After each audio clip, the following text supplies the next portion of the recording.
Resident Evil is one of those cool franchises where it got started in the 90s, and instead of just sort of keeping the status quo or even getting a little bit worse with quality over time, Capcom saw the success of the franchise and kept reinvesting into it to the point where it's one of the most well-fed franchises in current gaming. So like every 4 years you get a new game, and in between that you get a remake. And personally, I think that's utterly fantastic. I wish more game franchises would go this route. It's just pure quality annually. It's awesome.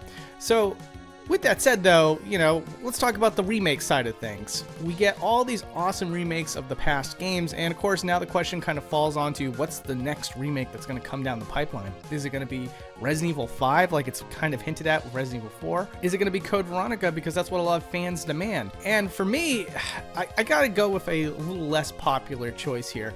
I'm going to try to pitch to you guys the idea for a Resident Evil 1 remake again. And I know a lot of people would say, hey, we already have an amazing remake. Why do we need another one? And first of all, I do want to just kind of say that heck yes, we do. We have an amazing remake. I'd say it's like one of the best remakes of all time, if I was to be honest with you, because what it does is that it takes the original gameplay of Resident Evil 1 and then just makes it look prettier. It makes the tone a lot more accurate to what I think it was originally going for. And they also remix the game in general so that returning fans have something new to chew on.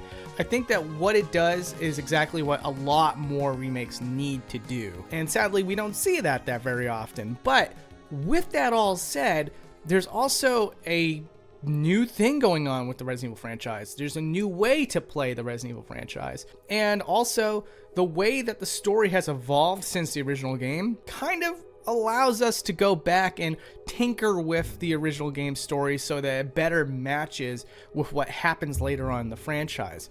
What am I even referring to? Wesker suddenly becoming a superpowered being? Like, obviously that was not originally intended to be the thing that goes on with Resident Evil 1. It makes it pretty clear that it seems like he dies in Resident Evil 1, and then we're also supposed to be surprised when we find out later that, oh, he survived, I guess. And I think that that aspect of the story has a right to be told. I think it was betrayed in Umbrella Chronicles or Dark Side Chronicles, one of those two. But hey, I mean, again, if we do a remake of the original one again, we can put that story into the game as like bonus content, like in the same way that Resident Evil 4 has the Ada Wong side content. That would be amazing. On top of that, I do kind of wish that, since we already seen it in the remake that was on the GameCube, I'd love to see them move away from the idea that like you have Chris's story and Jill's story and they don't properly intersect. They're sort of like alternate timelines depending on which character you pick, like proven by the fact with the intro alone, where when they enter the mansion they have completely different dialogue depending on who you choose. I think it becomes very clear at that point. I would instead like to see something that like you see in the original Resident Evil where, Barry sort of intersects the story of Jill every so often and Rebecca intersects the story of Chris every so often. I'd love to see like a gameplay version of that where the story is just one cohesive story involving Chris and Jill, and at certain parts of the story you switch between Chris and Jill, and I'm not talking about Resident Evil 0 style where it's consistently happening. I'm talking about like you get to a certain part of the story with Jill and then the story intentionally shifts over to Chris and then the two can kind of intersect. It might even be kind of like a poetic sort of thing where every time the characters intersect story-wise, you switch to playing as the other character until the two come to meet at the end of the story, and it becomes a story where it's Chris and Jill's story, not a is it Chris or is it Jill's story? And then of course you got the over-the-shoulder gameplay. If Capcom does this right, in my opinion, like I've seen in recent years that they have like DLC or updates that allow you to play the third-person game in first person or the first-person game in third person. If you can have that be an option right from the get-go, that would also be amazing. Again, like I would love to just see things where the story considers the story of Zero a bit better, or it considers the story of Code Veronica a bit better.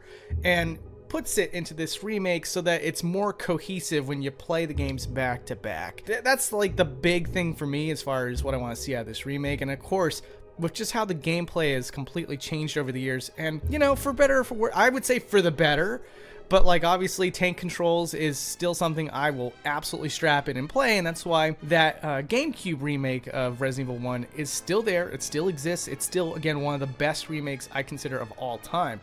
I just want to see it done one more time with like that slight reimagining tinge that they've been putting to their remakes lately. Again, you know, Code Veronica is highly worthy of a remake. I think it really needs one at this point because of just how little it's talked about, but how important it is to the story, and also sort of how cringe I've heard it gets to at certain points. Like, I am on board with that. I'm not gonna be like mad if a Resident Evil 1 remake doesn't happen. I'm just saying that like a Resident Evil 1 remake, yet again, I think does have a place in this day and age. And I just wanted to kind of introduce a conversation about that for you guys to sort of chew on and think about.